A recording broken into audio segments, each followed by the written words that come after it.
කඩවත සහ මධ්‍යම අධිවේගී මාර්ගය සම්බන්ධ කරන කොටසේ ඉදිකිරීම් කටයුතු මෙම වසරේ අගෝස්තු මාසයේදී ආරම්භ කරන බව ප්‍රමාණ අමාත්‍ය බිමා රත්නායක අද පාර්ලිමේන්තුවට පැවසීය. මේ සම්බන්ධයෙන් දැනටමත් ටෙන්ඩර් කැඳවා ඇති බව ඔහු සඳහන් කළේය.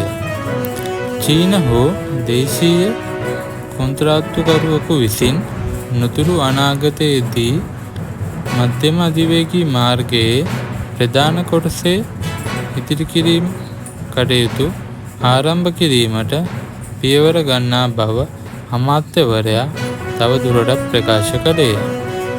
අධිවේගී මාර්ගයේ ඉදිකිරීම් කටයුතු සම්බන්ධයෙන් චීන සමාගම සමග සාකච්ඡා පැවැත්වෙන බවද ඔහු සඳහන් කළේය.